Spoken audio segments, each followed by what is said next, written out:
Olá, bem-vindos a mais um episódio do nosso podcast Podes Confiar. Hoje tenho o prazer de estar acompanhada pela Marília Pereira, enfermeira especialista em saúde materna. Bem-vinda, Marília. Olá, Ana, muito obrigada, é um prazer estar aqui. Obrigada por teres aceito o nosso desafio. Hoje vamos falar de um tema muito importante, nomeadamente de parto, amamentação e introdução da alimentação diversificada. A semana passada tivemos aqui a Susana Patrícia, falámos sobre saúde materno-infantil, mas mais na vertente de saúde mental, e aqui temos aqui mais temas ligados à maternidade. E vamos a isso. A primeira pergunta era, para já, porquê que te dedicas a estes temas? Olha, eu dedico-me a estes temas porque sou enfermeira, sou especialista em saúde materna. Entretanto, ao longo da minha vida profissional, criei um projeto próprio, o Bebé Sabe. Portanto, saí dos hospitais, isto em concreto depois de ser mãe, e basicamente numa fase inicial este projeto, esta marca, pretendia trazer aqui para a minha vida profissional a vida pessoal também, Uhum. falar um bocadinho destes temas que também me passaram ainda a interessar mais depois de ser mãe. Inicialmente era um blog e à medida que o tempo foi passando, passou aqui a ser algo mais estruturado e um serviço de acompanhamento às famílias, desde a gravidez até aos primeiros anos de vida do bebê. Bem, então vamos começar para já pelo parto, não é? Ah, para nós percebermos qual é a tua função aqui num parto. Bem, essa é uma das minhas áreas, portanto, a área de especialidade de saúde materna e obstétrica, ela envolve até a pré-conceição, Ok? portanto, quando a mulher começa a pensar em engravidar, nós já temos um papel importante, nós enquanto enfermeiros especialistas em saúde materna, e depois o parto, não é? A gravidez e o pós-parto são áreas fundamentais desta minha área de especialidade, que em teoria termina mais ou menos pelos 28 dias de vida do bebê, Ok? mas a verdade é que eu tenho continuado, eu costumo dizer que as minhas filhas felizmente continuaram a crescer para além disso, e todas as necessidades que eu fui sentindo enquanto mãe, eu fui pesquisando, Uhum. fui fazendo mais formação. E depois, em determinada altura, pensei, por que não também falar sobre isto e trazer estes novos serviços às famílias que Ok. acompanho? É depois também por causa disso que a minha área de estudo nunca termina. Eu normalmente digo que sou uma eterna aprendiz e neste momento estou também a fazer a especialidade em enfermagem de saúde infantil e pediátrica, Ok. precisamente para continuar a crescer para além dos 28 dias de vida do bebê. Muito bem. Então, mas a nível do parto, quer dizer que tu Sim. podes fazer um parto em casa? Olha, isto pode ser uma questão de semântica, mas eu acho que vale a pena Sim, claro. frisar aqui, porque eu costumo dizer que eu parto só fiz dois, os das minhas duas filhas. Eu acompanho o parto, Ah, quem exato, faz o sim. parto é a Claro, mulher. sim. Então, sim, eu enquanto enfermeira especialista em saúde materna e obstétrica, tenho em Portugal, tenho competências para Ok. acompanhar o parto, independentemente do local onde ele ocorre. Neste momento eu não estou ligada a nenhuma instituição hospitalar, Uhum. e, portanto, onde às vezes me podem encontrar é realmente no parto domiciliar planeado. Ok, então podemos falar um bocadinho de como é que decorre aqui um parto domiciliário?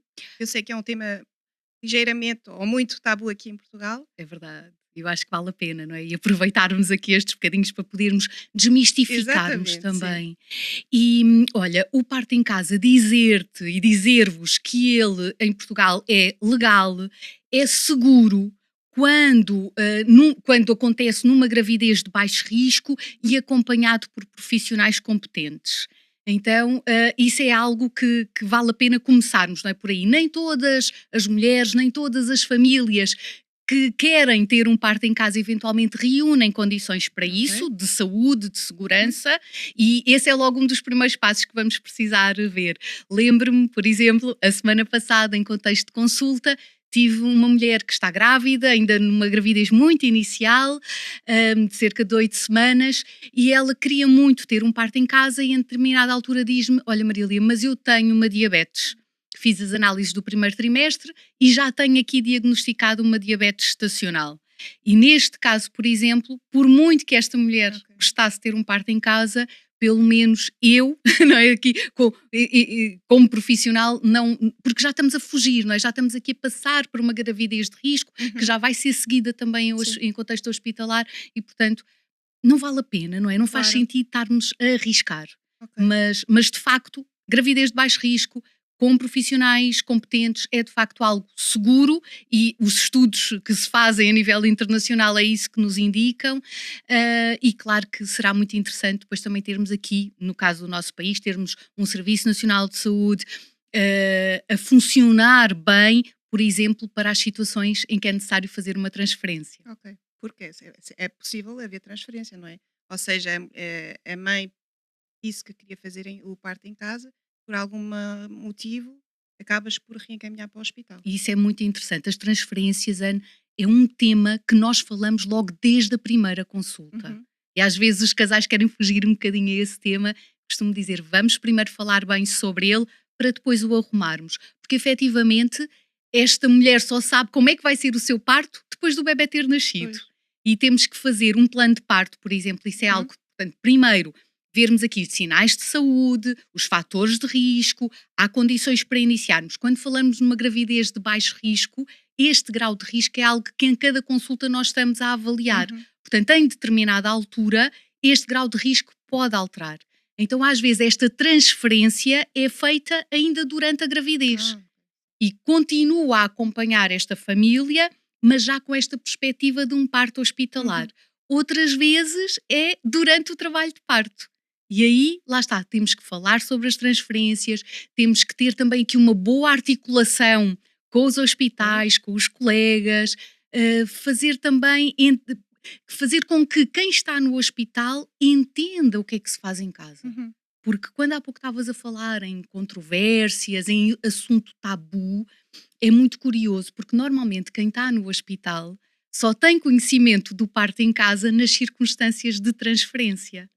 Todos os outros bebés que nascem bem em casa e que não chegam ao hospital, estes profissionais não chegam a saber dessas claro. situações. Então faz às vezes com que haja aqui uma visão um pouco Sim. enviesada daquilo que é de facto o parto em casa. E depois há muito esta cultura do medo de que basicamente tem muito a ver com a realidade que se conhece dos partos hospitalares, Uhum. em que por vezes há um excesso de intervenção, há as chamadas iatrogenias hospitalares, que são os problemas que acontecem Ah, no decurso das intervenções que são realizadas no próprio hospital. Portanto, isso é algo que é muito importante, até para os profissionais, para os meus colegas, para mim, para os meus colegas, nós termos esta percepção de que não dá para trazer um hospital para casa. uhum. E às vezes perguntam muito: "Ai, mas há cesarianas em casa?" Claro que não, Pois, não é suposto, sim. não é? E se há necessidade de uma cesariana, então isso é um motivo de De transferência, transferência.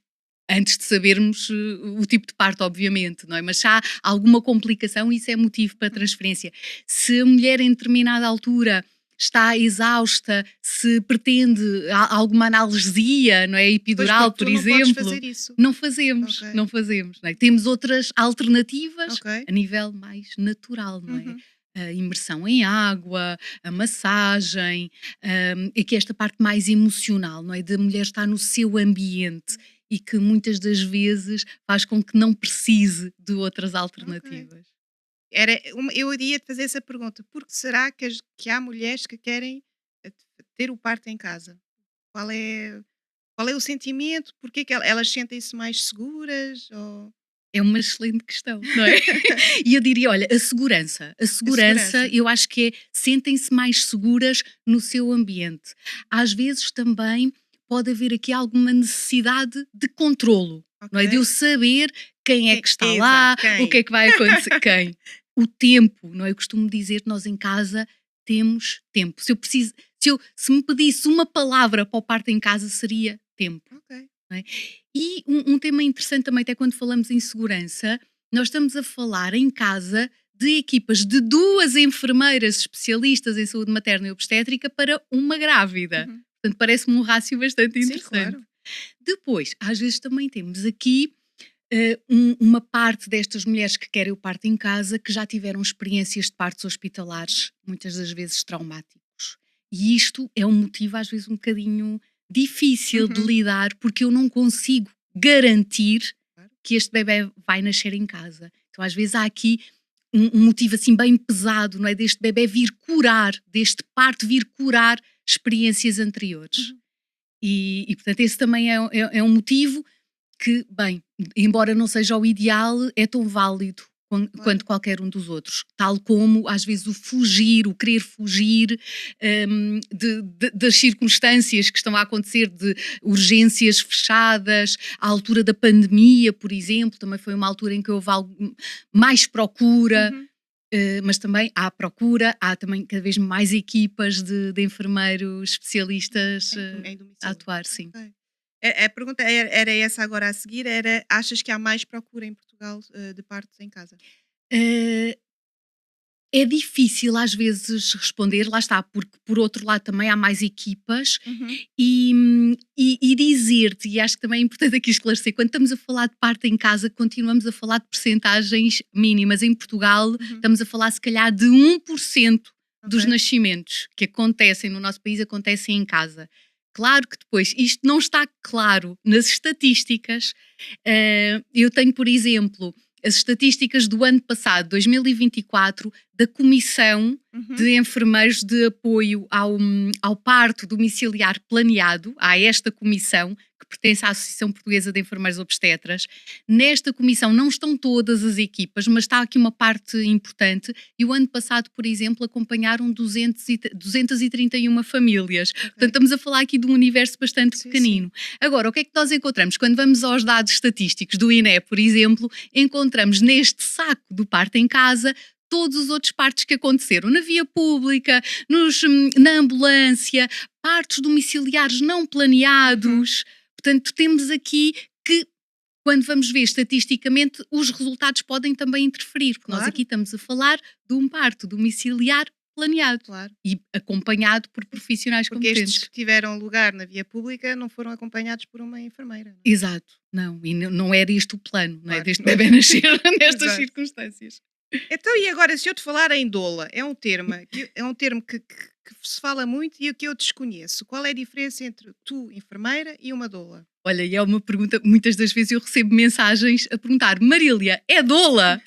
Ou eu preciso de uma doula para me acompanhar? Posso contar Sim. consigo? Então, sim, é uma excelente pergunta e às vezes há aqui alguma confusão de termos. Diria que há uma área comum de atuação, mas talvez assim de forma mais simplista.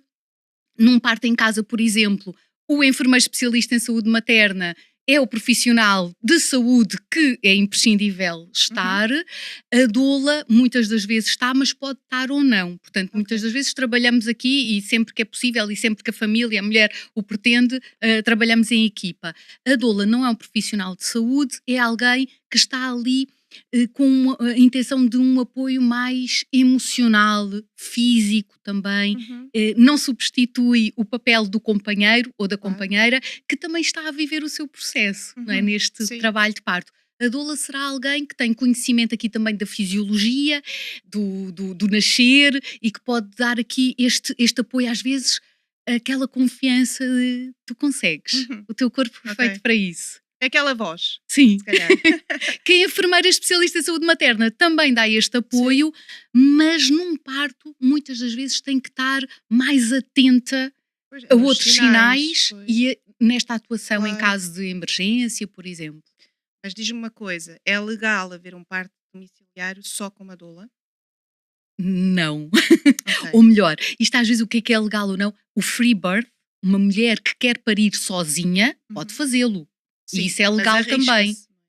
Porque lá está, a doula ou ela sozinha não vão ver os tais sinais que é para ser Claro, transferidos. claro, claro, sim. Se pode acontecer algo e que não conseguem depois identificar e Claro, resolver exato. atempadamente. Agora, a doula não é o profissional Não é que um deve profissional estar, de não saúde, é? sim. Até Não. porque tu E não pertences a uma estão, não ordem, não estão. é? Tu pertences a uma ordem, a Exatamente. ordem dos Dos enfermeiros, enfermeiros, certo? sim, é E obrigatório. a doula nem sei. Não tem um código deontológico e ético, Exatamente. não é? Claro. Não, não, não. E eu acho que há essa dúvida na população Uhum. em geral, mas a doula sabe bem também qual é o seu papel. Ok. A nível de ter também aqui, de ter o parto em casa, também temos que ter cuidado com a idade da mãe, ou não?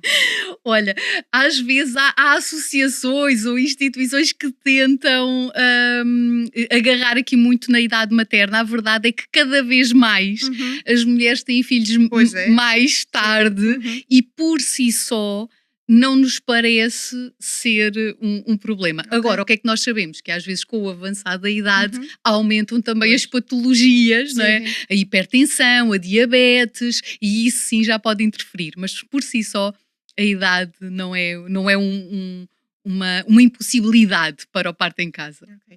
Agora, se compararmos Portugal com outros países, o que é que tu tens a dizer sobre, lá está, o no- a, uma- a maturidade, ou seja, como é que as pessoas interpretam em Portugal o parto domiciliar comparado com outros mercados, outros países onde é mais desenvolvido? O que é que tu achas? Sim, há países, não é, como pensando, por exemplo, no Reino Unido, na Holanda, que é talvez onde há a maior percentagem de Uhum. partos domiciliares, temos algo muito interessante, que temos o parto domiciliar integrado no Serviço Nacional de Saúde. Ou seja, a mulher, quando está grávida, numa gravidez de baixo risco, são-lhe feitas 3 Ok, propostas, não é? Ela sim. pode decidir parir, não é, ter o seu filho em casa, com uma equipa, que trabalha também no hospital e que vai a casa. Há também as unidades lideradas por parteira, pela midwife, em que depois podem estar integradas dentro do hospital ou ser à parte, e depois então o hospital, já então aí sim, com a analgesia epidural, Uhum. com todas as outras intervenções médicas, mas normalmente tem logo aqui estas Ok. 3 possibilidades que, de acordo com aquilo que é importante para cada família, não é, pode decidir. Nós, em Portugal, ainda estamos muito longe de chegar a esse ponto. Eu acho que primeiro, se calhar, temos que pensar então nestas unidades de parto natural, de parto Uhum. normal, liderados pelos enfermeiros especialistas em saúde materna, e por que não integrarmos também o parto domiciliar no Serviço Nacional de Saúde, porque neste momento Pois, é única e sim, sim. exclusivamente uma prática privada. Pois, porque tu achas então que se o SNS promovesse esse parto domiciliário, haveria mais procura. Claro, As pessoas sim. sentiam-se, se calhar, mais E se calhar confiantes e até seguras. mais procura pelas famílias e mais procura também pelos profissionais, que se sentiriam mais apoiados Uhum, claro, para sim, sim, acompanhar sim, sim, estes, claro. estes partos, Ok. e estas mulheres, estas famílias. Agora, diz-me uma coisa, achas que isto é uma resposta ao problema atual de haver certas maternidades fechadas, encerradas ao fim de semana? De todo. Ok. Lá está, como estávamos a falar há pouco acerca das transferências, o parto domiciliar, eu defendo aqui enquanto uma Uma escolha escolha. da mulher e não uma alternativa, lá Uhum, está, para as urgências fechadas, até porque isso é também aqui um fator de grande ansiedade para os profissionais que acompanham, porque não sabem depois, a num resposta. caso de uma emergência, de uma urgência, de uma transferência, para onde é que vão transferir. Uhum. Então não é de todo uma resposta. Não pode ser visto por aí. Vamos agora falar sobre amamentação. E agora queria perceber aqui qual é o teu papel. Olha, eu enquanto enfermeira especialista em saúde materna, depois também tenho aqui outras formações extra, Uhum. sou conselheira em aleitamento materno, tenho essa Ok, formação também de aconselhamento em aleitamento materno, sou também IBCLC, que é consultora de lactação certificada internacionalmente, e ok. portanto o meu papel na amamentação começa idealmente ainda na gravidez, através da informação, do passar informação Uhum. para a família, e depois no pós-parto, já com o bebé cá fora, não é? O de dar este apoio, é que às vezes, Ana, este apoio é só de validação, de está tudo bem, estás a Uhum. fazer tudo bem.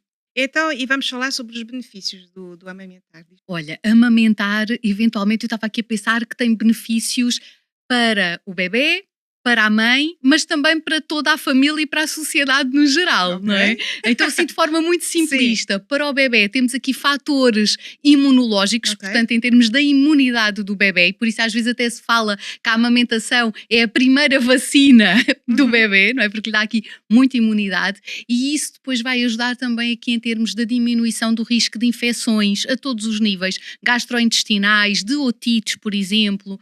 Também nos parece que vai diminuir aqui o risco de obesidade infantil, portanto, mais tarde, e até também aqui a melhor aceitação na altura da introdução da alimentação complementar de outros alimentos. Porque já terá aquele sabor. Sabores, o bebê já vai Pois. contactando com sabores Ok. diferentes, não é? Da alimentação que a Da mãe. alimentação da mãe. Come, sim. Então é interessante também. E depois um outro fator que eu diria aqui, um outro benefício que é comum quer à mãe, quer ao bebê, a vinculação. Portanto, Sim.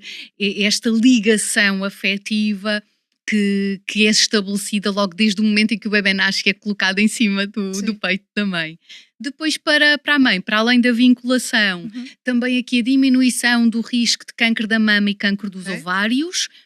Há também aqui uma recuperação, uma involução uterina, ou seja, o regresso do útero à forma e ao Mais tamanho rapidamente. pré-gravidez mais rapidamente, sim. Porque quando a mulher está a amamentar, uma das hormonas que é produzida é a ocitocina, que vai contrair os canais por onde o leite sai, não é? Uhum. Portanto, vai permitir aqui esta injeção do leite para chegar ao bebê, mas também vai contrair o útero e, portanto, vai ajudar aqui na recuperação física, na diminuição da hemorragia pós-parto e, portanto, também aqui na prevenção da anemia no pós-parto. E, eventualmente, também aqui há alguma investigação que nos vai dando aqui alguns dados na diminuição até de situações de depressão pós-parto, por exemplo, na mulher que amamenta. Sociedade, agora fiquei Exatamente. curiosa. Era isso. Os outros benefícios para o pai ou para a outra mãe, para a sociedade no geral. Bem, olha, benefícios em termos ecológicos, em que não há desperdícios, não há materiais, não é? É gratuito, nem Sim. sequer é mais barato. E depois, e este é um benefício que é assim, às vezes assim de muito indireto e que era muito interessante a sociedade, o nosso governo, as entidades patronais perceberem, em que se temos bebés que têm menos riscos de infecções, uma imunidade melhor, então se calhar são bebés que vão adoecer menos. Claro. E por isso mães e pais que vão faltar menos ao seu trabalho. Portanto, vai ajudar aqui na assiduidade laboral e até em termos até do recurso de medicamentos, por exemplo, e dos serviços de urgência. Portanto, temos aqui benefícios bem importantes. Então, e a nível de duração, qual é a duração aconselhada? Olha, é uma excelente pergunta, também está aí muito na ordem do dia. A amamentação, as entidades nacionais e internacionais, aquilo que nos falam é na amamentação exclusiva nos primeiros 6 meses de vida, depois complementar com os outros alimentos e fala-se até aos 2 anos ou mais. E aí eu normalmente acrescento sempre desde que mãe e filho assim o desejem. Pois. Os meus filhos só quiseram até 4, 5 meses. Mas aqui nós não podemos forçar também, porque eu sabia que era importante, mas ao recusarem, não é? Como é que nós fazemos? Claro. Temos que aceitar. Aí eventualmente temos que perceber, os 4 meses são uma altura crítica Ok. na amamentação, Uhum. porque normalmente coexistem aqui algumas situações. Há uma sensação de mama mole, Ok? com mentalmente aquela noção de que a minha mama está mais mole, então se calhar Agora não já estou a produzir leite. Depois temos um bebê que de repente aos 4 meses olha para tudo aquilo que o rodeia e percebe que afinal o mundo dele não é só a sua mãe, não é? Que há um mundo Sim. super interessante para explorar. Portanto, temos bebés muito mais distraídos ao longo do dia, que se calhar vão pedir menos mama, vão fazer mamadas mais curtas e depois, porque precisam de mamar mais, se calhar vão acordar mais à noite. Uhum. E então temos aqui, às vezes, esta... Ok. E depois também é o fórmula regresso ao certa. trabalho, não é? 4, 5 meses é Exatamente. quando O regresso nós ao regressamos, trabalho. se Também, calhar, estamos infelizmente, mais ainda estressados. há muitos profissionais também que ainda recomendam a introdução dos alimentos por volta dos 4 meses. Então, nessa altura, se começas a substituir refeições de leite materno por outros alimentos, o bebê depois pode começar a desinteressar-se Pois da eu acho que mama. foi, por acaso até foi o meu caso. Acho que Mas sim, há aí assim, e o regresso ao trabalho, que não precisa realmente ser aqui um corte na amamentação e um motivo para o desmame, e olharmos aqui também como é que a mãe pode manter a produção, por exemplo, mesmo regressando ao trabalho, e ver a amamentação como aquele momento de ligação, não é? Depois Sim. do dia de trabalho, depois do bebê estar na creche ou com os avós, deste reencontro. Então, uma dica, como é que nós podemos manter a amamentação quando regressamos ao trabalho? Olha, então aí, lá está, eu acho que é um tema super importante e no qual eu também trabalho bastante e eu preciso sempre de perceber qual é o contexto, qual é a realidade, que idade é que o bebê tem. quantas horas é que a mãe vai estar separada do bebé? No seu local de trabalho Há tem condições. condições, não é? Por exemplo, para extrair o leite, que vai ter que arranjar condições para extrair o leite, porque as mamas vão quase que Inventar. explodir. Então, pelo menos para aliviar, Sim. mas depois perceber se consegue guardar Pois, esse exato. leite para levar, por exemplo, depois para o dia seguinte para quem está a cuidar do bebé. Então, vale a pena percebermos aqui Uhum. qual é o contexto e é possível realmente fazer, às vezes, algum estoque de leite materno ainda ali, sei lá, no último mês em que ainda está em casa, por exemplo. Também não sou muito apologista de começar a pensar neste estoque cedo demais. Uhum. E às vezes não precisamos também de um grande estoque, lá está. Se no dia a dia nós conseguirmos ir retirando o leite para o dia seguinte, Sim. mas tendo ali algum leite congelado, não é, para um SOS, é possível manter mesmo nestas condições a amamentação. E agora, claro, depois também cuidando dos horários, do descanso da mãe, de quais são essas condições, não é, que lhes dão no Uhum. local de trabalho, que às vezes é realmente muito estressante e é difícil manter. E depois aquilo acaba por se notar também na qualidade do leite, digo eu. Na qualidade diria que não, mas Não? às vezes até na Na quantidade de leite que é quantidade, exato. produzida, Na não é? quantidade, sim. Porque a qualidade A qualidade é a mesma, mas a é sempre a quantidade é que melhor. pode reduzir. Então, e falando agora de congelação, isto altera de alguma maneira o leite? Este leite congelado parece que há aqui algum comprometimento a nível dos fatores imunológicos, Ok. mas mesmo assim Continua. continua a ser melhor do que qualquer outro alimento substituto. Portanto, em termos, lá está, mesmo de qualidade, continua a ser o melhor alimento para o bebê. E quanto tempo podemos mantê-lo no congelador? Bem, aí depois depende também aqui um bocadinho, há várias guidelines, Uhum. normalmente podemos, depois depende também do congelador, se for um congelador que não seja no combinado, não é? Porque se for um combinado, normalmente fala-se num frigorífico tipo combinado, Sim. no combinado cerca de 6 meses, numa arca congeladora a temperaturas inferiores a Pois 24 sim. graus negativos, há quem diga que podemos conservar até 1 ano. Ok. Portanto, há depois lá está, na introdução da alimentação complementar, por exemplo, para utilizar em preparações para o Uhum. bebê, por aí. Então, e quem não amamenta tem mais dificuldades em perder peso? Olha, há pouco estávamos a falar desse benefício, não é? Da Sim. recuperação do nosso útero pós-parto e, portanto, também ajudará aqui na recuperação física. Eu diria, assim, de forma mais imediata, que depende, não é? Portanto, a perda de peso é algo que depende muito dos contextos, não é? Depende muito daquilo que vais comer, por exemplo, Pois, não ok. é? Agora, o que é que nós sabemos? Que realmente a natureza está muito bem feita e durante a gravidez há determinadas gordurinhas que se vão acumulando em determinadas zonas do nosso Uhum. corpo que vão ser depois utilizadas na produção de leite. Ou seja, produzir leite, para Ok. produzir leite, há um gasto calórico Uhum. extra. Ok. Então, e ao amamentar, podemos considerar que não precisamos de nenhuma contracepção? Essa é uma boa pergunta. Existe, existe um, uma. Desculpa. A amamentação provoca naturalmente uma diminuição da fertilidade. Ok. E existe inclusive um método contraceptivo que se chama método da amenorreia lactacional, LAM. E este utilizarmos a amamentação como forma contraceptiva, temos aqui que ter em simultâneo 3 condições para termos aqui uma eficácia de cerca de 96, 97%. Ok. Portanto, aqui uma eficácia semelhante à da pílula contraceptiva, em que temos que ter um bebê que mame exclusivamente, portanto, não podemos estar a dar um leite artificial Ok. ou Não podemos água ou alternar. outros alimentos, portanto tem que ser o bebé que só faz leite materno exclusivo. Normalmente fala-se até em não fazer aqui intervalos superiores a 6 horas. Uhum. Depois o bebé tem que ter até 6 meses Ok. e a mãe tem que permanecer em amenorreia, ou seja, sem menstruação. Uhum. E portanto, desde que estas 3 condições coexistam, temos aqui uma eficácia importante.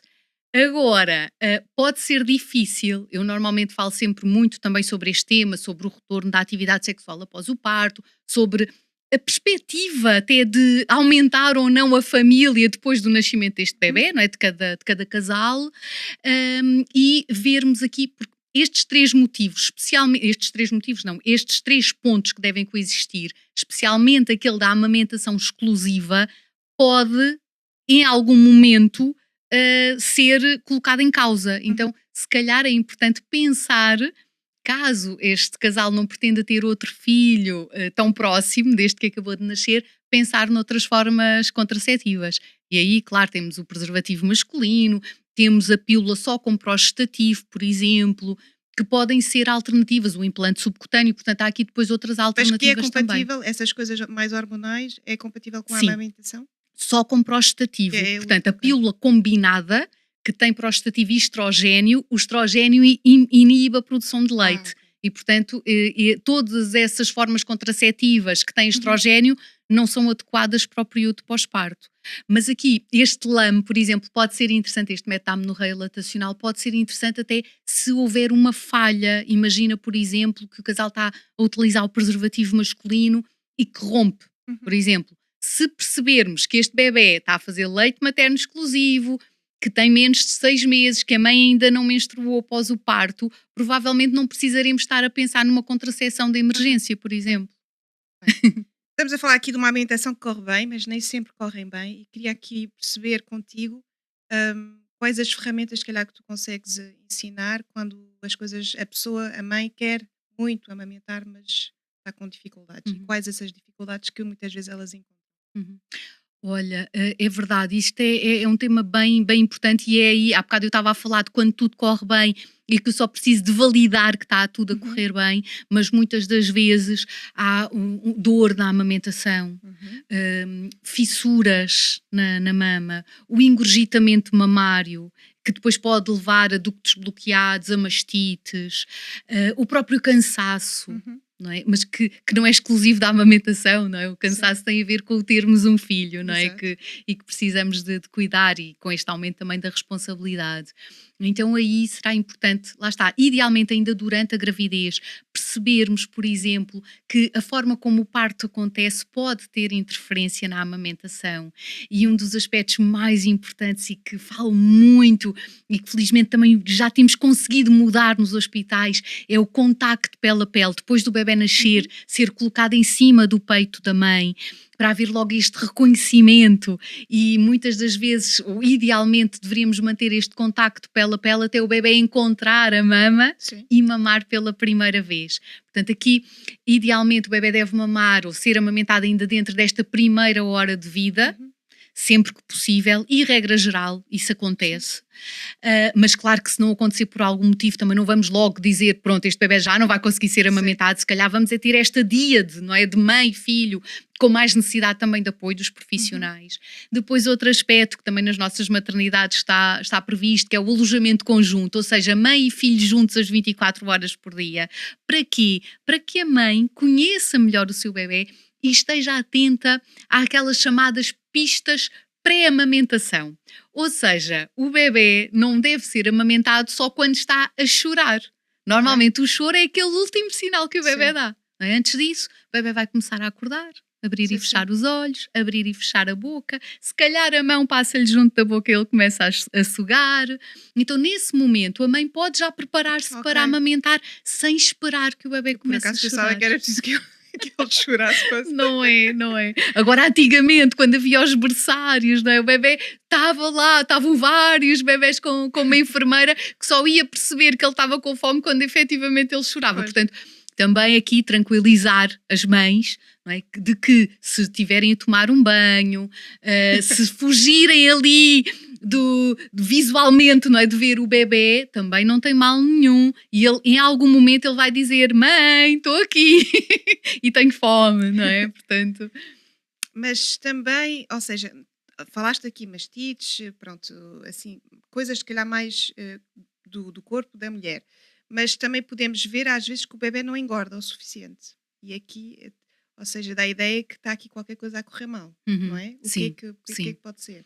Olha, ou seja, se calhar falarmos um bocadinho sobre os sinais, porque a insegurança, não é? Uhum. O não saber, há bocado estávamos a falar, não é? Da sensação de será que tenho leite, será que não tenho, Sim, porque as mamas estão moles, como exato, é que estão, exatamente, não é? sim. Então, o peso normalmente é aquele sinal que nós só nos vamos a perceber quando o bebê vai a uma consulta, seja de enfermagem, seja Sim, consulta médica, uhum, e é pesado, não é? Agora, exato. e não deve ser pesado todos os dias, não é? Uhum. Porque estamos aqui a falar de aumentos de peso muito, muito pequeninos.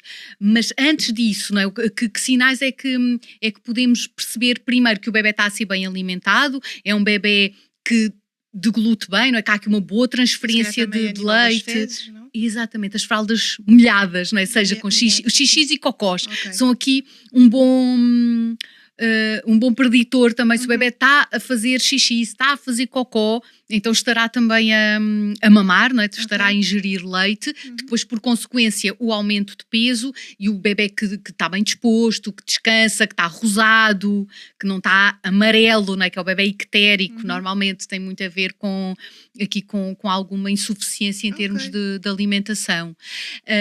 Depois, aqui a parte que estavas a falar e que se calhar me estava a esquecer, não é? Que em termos de dificuldades, para além destes aspectos que falámos da mãe, também pode haver alterações no bebê que Uhum. façam com que ele não consiga Não adaptar-se consiga. bem à mama. Ok. As questões, por exemplo, do freio da língua curto, Exato, sim. que não são só freios curtos, não é? É importante dizer isto. Os problemas na amamentação não são Mas só devido a podem freio ser, curto, sim. podem ser e vale a pena serem bem avaliados. Uhum. Normalmente eu faço o reencaminhamento para terapeuta da fala, para médico dentista, especialista nesta área da Uhum. odontopediatria, por exemplo, que vão avaliar em conjunto se é necessário fazer a frenotomia ou não, Uhum. portanto este corte. Sim. E depois, também em relação ao bebê, até situações, por exemplo, de torcicolos congénitos, às vezes até da forma como o próprio parto aconteceu. Uhum. Imagina, por exemplo, um bebê que nasceu com um fórceps ou com uma ventosa, que pode estar com dor, por exemplo, e tudo isto pode interferir na pega. Portanto, e ainda bem que trouxeste isso, não é olhar só para a mãe, mas olhar para mãe e bebê e como é que estão em Sim. conjunto. Às vezes bebés prematuros, por exemplo, mesmo que não sejam até grandes prematuros. Uhum. Imagina um bebê de 36 semanas, não é? É de termo a partir das 37, mas às vezes aquele bebê que é aquele pré-termo ali borderline, que está a respirar bem, aparentemente alimenta-se bem e fica logo junto da mãe, mas que depois pode ter aqui também, cansar-se mais Pois. facilmente, ter uma boca mais pequenina e que dificulta a pega também.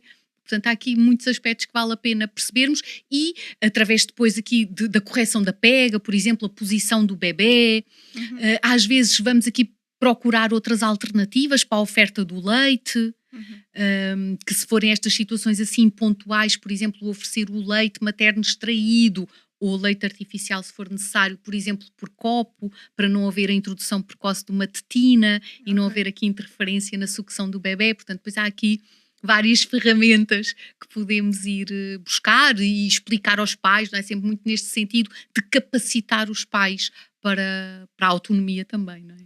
Era isso que eu queria falar, era pronto, o bebé não está a engordar o suficiente e o médico se Hum, calhar acaba por sugerir vamos ter que passar a outro leite.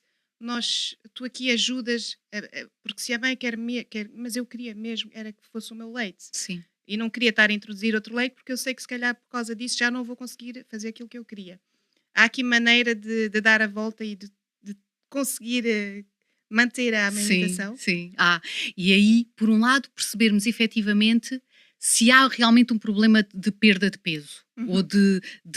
de um ganho ponderal mais lento, porque estamos aqui a falar no primeiro mês de vida de um aumento de peso de cerca de 20 gramas por dia. Por Portanto, dia, sim. se calhar, falando só assim rapidamente, desde o início, aquilo que nós sabemos, e consoante mais uma vez como é que aconteceu o parto, pode haver uma perda de peso do bebê nos primeiros dias que pode ir até 10%.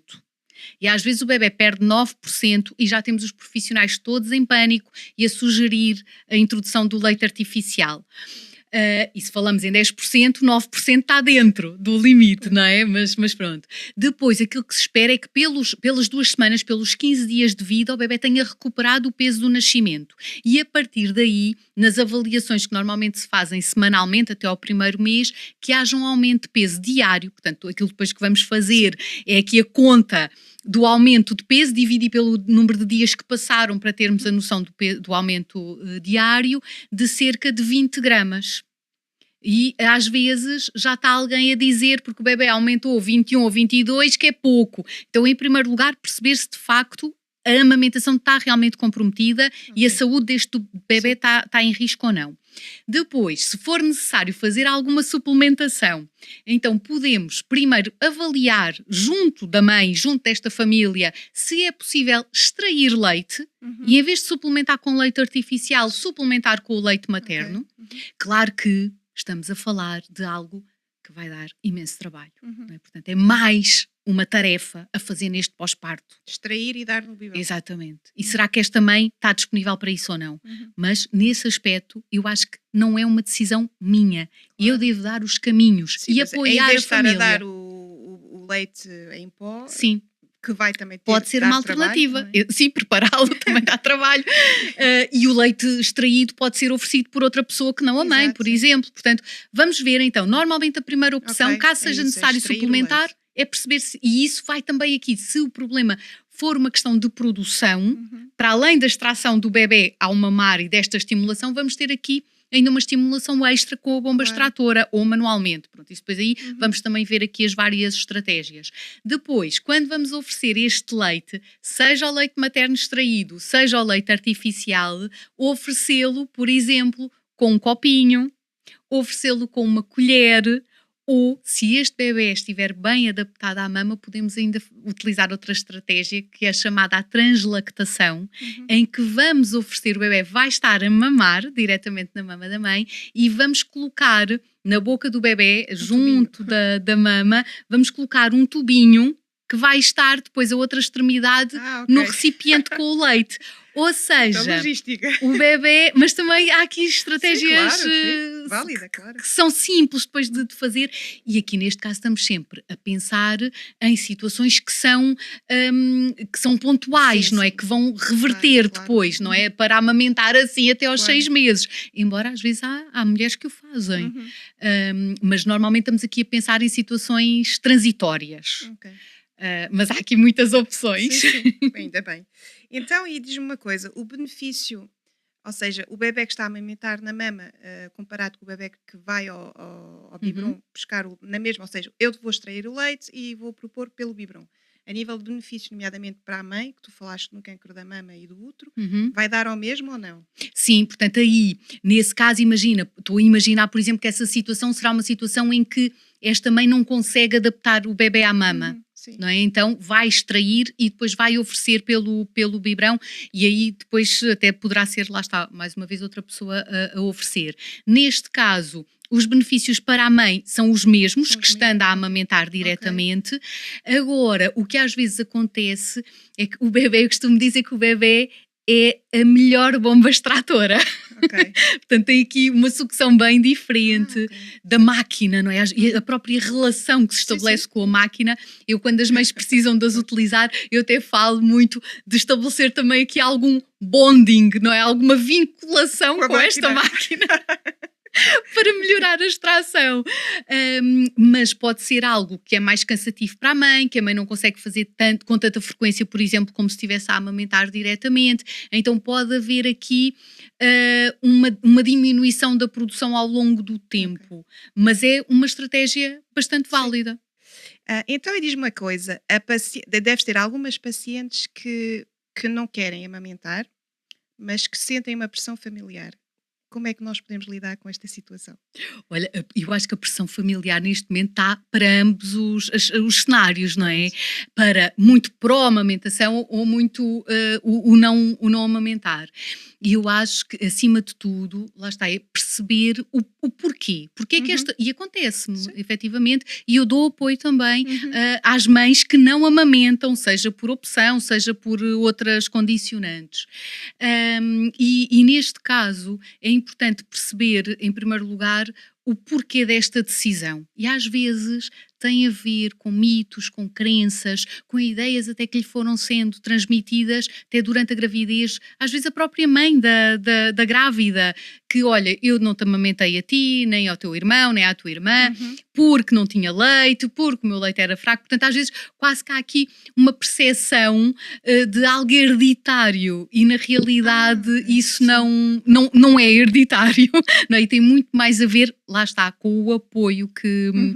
que é dado. Agora, eu acho que em qualquer das situações, como é que nós vamos conseguir ultrapassar essas pressões Sim. sociais? Com informação, Uhum. boa informação e apoio. Com Sim. profissionais de saúde, este apoio, esta rede de apoio que pode ser mais formal, não é, com os profissionais de saúde que possam apoiar, mas também uma rede de apoio mais informal, de a amiga que amamentou, não é? Ou neste caso que não amamentou, mas portanto eu acho que essencialmente estes dois aspectos, informação e rede de suporte, apoio. E tem que haver tolerância, não é? Porque nem todas têm que amamentar. Eu acho que é também importante aqui, se a pessoa não se sente bem por algum motivo, acho que é importante também respeitar aqui o desejo Claro. da mãe. Claro que sim, o respeito pelas decisões, o respeito pelas situações, não é? Tem que ser, esse tem que estar sempre ali em primeiro lugar. Mas eu acho que hoje em dia até quase que se aponta mais o dedo quando falamos em amamentação, porque nós temos que falar sobre a Sim, amamentação, temos que apoiar o aleitamento materno, porque efetivamente é o leite da espécie, não sim, é? sim. Mas em situações em que não é possível, em que precisamos de alternativas, vamos apoiar também, vamos Uhum. explicar como é que se prepara um leite artificial, como é que ele deve ser administrado ao bebê, não é? Que às vezes eu acho que sim, acho que pode falhar um bocadinho nesse aspecto, Sim, porque falamos muito da sim, amamentação, mas e o resto? É exato. só ler Sim. a lata e fazer como está Uhum. lá? Às vezes Sim, não sim, é? Às vezes é preciso aqui outro tipo de apoio claro. também, em relação às quantidades, em relação a como viver, não é? Com um Uhum. bebé que faz leite artificial. Agora, uma dúvida ou um mito. Quem tem o leite, ou seja, o bebê que tem acesso a um leite em pó, dorme melhor? Às vezes, essa procura, não é? Das noites de sono. Há bocado estávamos a falar que, independentemente do bebé mamar ou não, é um bebé e tem necessidades Sim, muito específicas. sim. O que é que normalmente acontece com o leite artificial? É um leite que é de talvez mais difícil de digestão, quase que mais pesado, não é? Uhum. Então o bebé pode dormir Dormir durante mais. mais horas Ok. e isto vai dar a falsa percepção, não é? À mãe que amamenta de que o seu leite é Uhum. fraco, que se calhar era melhor dar o leite artificial, porque efetivamente os despertares noturnos são um ponto importante de sobrevivência da espécie. E que tem a ver até estes despertares para mamar, tem a ver com nutrição, mas também tem a ver até com a regulação da temperatura, por exemplo. Uhum. Então é normal, não é? O leite materno é muito facilmente digerido e absorvido e é normal que o bebê precise de mamar com mais frequência. Ok. Agora, a última pergunta sobre a amamentação é, por exemplo, o pediatra dos meus filhos, ou mesmo, por exemplo, o meu ginecologista, está-me sempre a perguntar se eu amamentei os meus filhos e quanto tempo é que eu amamentei. Eu fiquei sempre curiosa, mas porquê que eles têm que sempre perguntar essa pergunta, né? Bem, eu não sei se sei exatamente a Sim, resposta para o motivo que os leva a fazer essa pergunta, mas talvez pelos inúmeros benefícios que também falámos sim, aqui, nomeadamente para a saúde da mulher, poderá ser um dado ok. importante para, Porque para este a primeira profissional. pergunta é: é Amamento, saudável? É ok. saudável? E depois, então, e amamentou? E quanto tempo? E provavelmente neste contexto, imagina, numa mulher que está grávida e que já tem outros filhos, a pergunta também pode vir no decurso de perceber quais as necessidades que poderá ter em Uhum. termos de apoio, Pois, de educação sim. para a saúde, de informação. Muito bem. Vamos então falar agora da alimentação, nomeadamente da introdução alimentar diversificada nos nossos bebés, não é? E aproveitar porque tens aqui um livro. Podes-nos explicar então, para já, o que é a introdução alimentar e já agora o que é este livro, qual é o livro que nos trouxeste hoje? Então, olha, a introdução alimentar é quando passamos a oferecer outros alimentos para além do leite, Uhum. seja do leite materno, seja o leite artificial. Sim. Normalmente acontece após os 6 meses e vamos aqui fazendo gradualmente uma introdução dos alimentos até às refeições da família, com a família. Em 2020 eu lancei este outro bebé, o livro O Bebé Sabe Comer. Ele essencialmente tem aqui o grande objetivo de falar de uma abordagem de introdução alimentar um bocadinho diferente. É uma abordagem que se chama Baby-led Weaning, que será algo como uma introdução alimentar guiada pelo bebé, em que depois dos sinais de prontidão estarem presentes, vamos sentar o bebé à mesa connosco e vamos se calhar saltar aqui um bocadinho aquela primeira fase dos purés, da alimentação oferecida à colher, Uhum. e vamos preparar os alimentos de forma a que o bebé consiga explorá-los, não é, com as suas mãos, levar à boca e alimentar-se de forma autónoma. Então este bebé sabe comer. Tem aqui muita informação, mesmo para quem não pretenda fazer esta abordagem, mas em que falamos aqui muito sobre o que oferecer, quando começar, porquê começar aos 6 meses e não antes, por exemplo, quais são os riscos da introdução precoce, riscos da introdução tardia, os alergénios, as refeições da família, e tem também aqui numa parte final um plano alimentar para uma semana, não é? Para 7 Ok. dias da semana. Portanto, também tem aqui algumas receitas. Ou seja, se eu bem percebi, em vez de estar a introduzir uma sopinha bem passadinha só com um alimento, tu vais propor texturas diferentes, é isso? Exatamente. Ok, ou seja, o bebé está à mesa e está, pode mexer, não é? Brincar, como eles gostam de fazer, experimentar e pôr à boca sozinho, não é? A Exatamente. ideia é essa, é É. ele se servir e experimentar Sim. e- Claro que podemos também oferecer alguns alimentos mais pastosos, mais triturados, mais esmagados até a partir dos 6 meses. Acho que é mais interessante usarmos até mais o garfo, Uhum, mesmo nesta alimentação oferecida por alguém com a colher. sim. O que eu acho que é mesmo, mesmo, mesmo importante é olharmos para o bebé, para os seus sinais de fome, sinais de saciedade e respeitá-lo nesses E como é que, aspectos. quais são os sinais? Olha, aqui os sinais de saciedade têm a ver quando o bebé está satisfeito Sim, sim. e que começa a fechar a boca, começa a virar a cabeça. Muitas das vezes, nesta abordagem do baby-led weaning, em que tem alimentos no tabuleiro da cadeirinha, começa a deitar tudo para o chão. E normalmente, o que é que as famílias fazem quando os bebés fecham a boca, quando os bebés viram a cara? Então começam aqui a recorrer a estratégias que vão forçar esta autorregulação do bebé, que vão forçar mais uma colher. Então são as canções, são as colheres, os aviõezinhos, não é? São os ecrãs, por exemplo, para distrair a criança para comer mais um bocadinho. Uhum. E aquilo que nós sabemos, os bebés, por natureza, eles têm esta capacidade de autorregulação, aquela sensação de eu estou satisfeito e eu não quero comer mais. E que nós, adultos, cuidadores, com este forçar desta forma que até parece super carinhosa e afetiva, não é? Mas que estamos efetivamente a forçar, nós podemos fazer com que o bebé coma mais do que aquilo que de facto ele necessita. Uhum. Então que é esta Mas gestão como é de que nós. Lá expectativas. está, mas também é difícil, porque entre. Nós sabemos que ele tem que comer, sei lá, 100 gramas de sopa e ele só está a comer 50. Então Pois eu é. tenho que estar a dar mais um bocadinho, não é? Ou seja, não temos que propor, se calhar, mais vezes a alimentação. Olha, temos que essencialmente dar aqui grande importância ao leite, que continua, mesmo depois Mesmo de assim. iniciada a introdução Uhum. alimentar, continua a ser a principal fonte de nutrição. E depois acho que temos que deixar essas receitas, não é? de 100 gramas, 100 mililitros, Uhum. 30 Não, gramas ou não, 40 gramas de proteína, porque efetivamente se o bebé depois não come tudo aquilo que está prescrito, não é? Aumenta essa tentação dos pais de forçarem Pois. para comer um pouco mais. E aí temos depois as tais situações, por exemplo, da obesidade infantil, que é uma doença e que está a aumentar no nosso país. Uhum. Portanto, os dados não são muito animadores. Ok. E que será que, claro que terão, mais uma vez é multifatorial, que é que as crianças de 5, 6 anos comem, não é? O que é que estas famílias comem, mas eu acredito que vale a pena olhar para o início, como é que o bebé foi alimentado nos primeiros meses e como é que foi realizada a introdução da alimentação Uhum. complementar. Então, e qual é o benefício que tu notas ao introduzir esta alimentação diversificada? Que pode ser, não é? Esta pode ser o baby led weaning, ou acima de tudo, aquilo que eu cada vez mais defendo é uma chamada alimentação responsiva, Uhum. não é? Em que vamos ter os pais, os cuidadores, atentos ao bebé, não é? E que vão responder de acordo com as pistas que o bebé vai dando. E Sim. às vezes vão oferecer com a colher, outras vezes vão deixar o bebé explorar. Os benefícios são inúmeros, não é? Quer até em termos do desenvolvimento orofacial. Ok. A boca que mastiga é a boca que vai falar também, Uhum. é a boca que dá aqui uma boa base para um nariz que respira.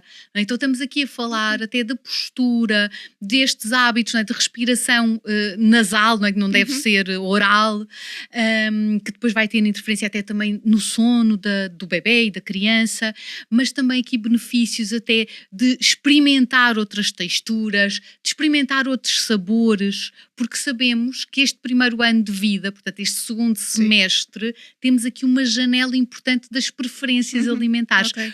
Quanto mais novos sabores o bebê experimentar, melhor depois vai Melhor ser a tolerância. aceitação. Ok. Sim. Então, mas falaste aqui o orofacial, tudo bem. Então, e o estômago já está pronto para fazer essa digestão? É uma boa questão, não é? Portanto, os alimentos devem ser preparados na forma e na textura adequada. Portanto, são alimentos, a fruta pode ser crua, bem madura, Uhum. exceção, por exemplo, da maçã. A maçã Pois. crua é talvez um dos alimentos com maior risco de engasgamento. Ok. Portanto, a maçã ou não a oferecemos logo numa fase inicial ou cozinhamos ligeiramente para ficar mais molinho, e todos os outros alimentos nós vamos cozinhar. Portanto, nós devemos conseguir esmagar os alimentos com os nossos dedos, entre o polegar e o indicador, ou se colocarmos na Ok. nossa boca, tentar esmagar com a língua contra o palato, contra o céu da boca. Uhum. Se conseguirmos esmagar, então está numa boa textura para o bebê. Portanto, ele vai, mesmo sem dentes, não é obrigatório ter dentes, ele vai esmagar com as suas gengivas, que têm dentes lá dentro Sim, ainda sim. não erupcionaram, mas já são aqui umas gengivas que vão esmagar estes alimentos. Portanto, o estômago vai estar preparado depois também para digerir e claro que nem sempre vai estar 100% preparado, mas não é exclusivo dos pedaços. Portanto, o que é que acontece? Estou a pensar porque às vezes em bebés que comem pedaços, depois quando fazem cocó e os pais vão mudar a fralda, conseguem perceber pedacinhos Sim, de comida e às vezes ficam um bocadinho assustados. Mas Ok. o bebé não está a digerir bem. Uhum. A grande diferença é que o puré não é muito diferente de um cocó, não é? Portanto, não conseguimos perceber que Claro, não sim. houve essa absorção Sim, à sim. mesma, não é? E nos pedaços nós conseguimos perceber, Uhum. mas efetivamente os pedaços estavam molinhos e não há aqui um prejuízo para o bebé. E depois a grande fonte de nutrição aqui estando Claro. no leite. Ok, está bem. Então, e qual é a tua dica para tudo o que é os alergénios, ou seja, frutos secos, amendoins, nozes ou mesmo os ovos? Uhum. O que é que tu aconselhas? Olha, esse é um tema importante e que tem sofrido alterações ao longo do tempo e infelizmente ainda ouvimos hoje em dia profissionais de saúde a recomendarem o adiar da introdução dos Sim. alergénios. Nós ouvimos de tudo, É realmente. verdade. E às vezes é difícil, não Sim, é? assim é difícil Triar. saber. Então, é Qual é para a informação introduzir ou não é? Já desde há muitos anos para cá estou aqui a pensar na ESPGAN, que é a Sociedade Europeia da Nutrição Infantil e da Gastroenterologia. Uhum. Eles têm algumas guidelines, já com mais de 10 anos, é incrível, que nos diz que não há qualquer benefício em adiar a introdução dos alimentos, Ok. nomeadamente dos alergénios. E depois até temos também informação, por exemplo, de algumas associações, estou a pensar nos Estados Unidos, no Canadá, de imunoalergologia, por exemplo, que estudam muito estas questões da introdução dos alimentos alergénios, e aquilo que se percebeu é que a partir dos 6 meses, até há algumas instituições até falam um bocadinho antes, mas a partir do início da introdução da alimentação complementar, que é benéfico haver a introdução dos alimentos alergénios, porque estamos aqui também numa janela de oportunidade imunológica. Ok. Portanto, aqui oferecer de forma adequada os ovos, como estavas a falar, por exemplo, em preparações. Mas se calhar começar com uma quantidade mais pequenina, ou qual é o conselho? Sim, aí depois também depende um bocadinho de como é que é a abordagem que a família está a utilizar. Portanto, se é numa sopa ou se é um ovo em panquecas, por exemplo, Ok, não é? sim. Imagina, no Baby Led Weaning em que falamos, por exemplo, nas panquecas, ou preparar umas almôndegas, ou fazer um bolo, não é, caseiro, adoçado com fruta, em que eu vou utilizar um ovo, 2 ovos, que vai render, sei lá, Pois 8 sim, panquecas. Se sim, calhar a criança vai dar uma dentada, por exemplo, numa sim. panqueca Mas o inteira ovo vai cozido, comer. um ovo cozido, por exemplo, é muito. O ovo Só cozido, um. provavelmente a criança não vai comer um ovo inteiro, Ok. não é? É importante, em relação aos ovos, por exemplo, esclarecer que o ovo cru aumenta o risco de alergia. Hum. Então o ovo deve estar sempre bem Pois cozinhado. sim. E por isso, um ovo mexido, uma omelete, se calhar não seriam aqui as minhas Ok. primeiras alternativas. Mas é realmente importante haver aqui uma progressão. Às vezes há ainda muitos profissionais que recomendam, por exemplo, em relação ao ovo, começar por oferecer a gema primeiro e só depois mais Sim. tarde oferecer a clara, que é mais alergénia. Mas efetivamente eu acho que aqui depois é também uma escolha dos pais perceber, não há problema de oferecer o ovo inteiro, ou seja, gema e clara.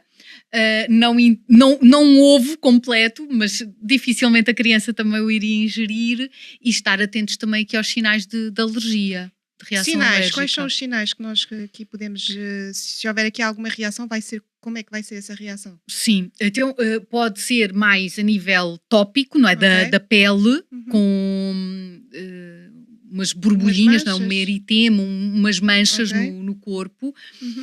E por isso, quando se introduzem os alimentos alergénios, é interessante fazê-lo durante o dia, Uhum. amanhã, o almoço, para estarmos mais atentos também ao bebê. Claro que ele depois vai dormir a sesta e tudo isso, mas nós estamos mais atentos também para vigiar. Pode haver também inchaço a nível, por exemplo, da boca, dos Ok. lábios. Claro que podem haver reações anafiláticas mais graves, em que a Uhum. criança não consegue respirar, por exemplo, mas normalmente isso são situações mais extremas Sim. e em reações mais importantes e se calhar com maiores quantidades também de alimento. Depois, às vezes, há outro tipo de reações que são mais difíceis de entender logo numa fase inicial, como bebés que parece que estão mais congestionados, mais constipados, por E exemplo. diarreia, não? Se A calhar? diarreia e os vómitos Vómitos, também. ok. Vómitos que normalmente são logo imediatos à ingestão. Ok, está bem. Agora, queria saber se tu achas que as mães hoje em dia têm mais ou menos apoio do que no passado. Apoio social, apoio de profissionais de saúde ou mesmo da família. O que é que tu achas? Olha, eu acho que a nível de apoio presencial, não é? Aquela rede de apoio da família alargada, não é? Isso, sem dúvida alguma, que se perdeu, não é? Temos cada vez Perdeu-se. as Ok. famílias mais, Espalhadas. sim, mais pequeninas, em que não há aquele acompanhar, não é? Da Aquela tia que empatia, se teve calhar que havia. filhos e que eu vi, ou o irmão mais novo que eu ainda me lembro de ajudar a minha mãe a cuidar, não é? Daquelas famílias mais numerosas. Ou seja, dirias que a mãe está E mais isolada? tá, tá. O Ok. isolamento, a sensação de solidão, eu acho que é uma sensação muito marcada no pós-parto na nossa sociedade de hoje em Uhum. dia. Depois, aparentemente, temos aqui as redes sociais, não é? Que o online, que parece que está a querer dar este apoio que está a faltar, mas de facto o online tem muitas coisas boas, muitas coisas importantes, Uhum. mas Mas também também, pois. às vezes há aqui informação pouco fidedigna, muita comparação também, e às E vezes depois é um estamos a mundo comparar. cor-de-rosa, não é? Porque Sim. tudo o que é influencers vai falar só do que é bom. Aquilo que passa para as redes sociais Sim, normalmente é só aquilo que é bom, não exato. é? Esse palco, não é, que é dado e que não tem muitas das Ou, vezes se a calhar, ver com a ou seja, se realidade. calhar a mãe que está em sofrimento ou eventualmente depressão acaba por até ficar ainda pior porque vê, pá, mas isto afinal. Só comigo é que isto Exato, acontece, não é? Ai, olha, teve o bebê e já está ali, super em forma, exato. linda, radiante, a dormir bem. E é difícil, sim. Então, e tendências? Tendências sobre estes três temas que falámos: o parto, a Também. amamentação e a introdução alimentar. O que é que tu achas do nosso futuro aqui em Portugal? Olha, eu acho que temos aqui cada vez mais este olhar para o bebê, para a criança, aqui como pessoa, não é? Que merece aqui este nosso respeito também e a confiança.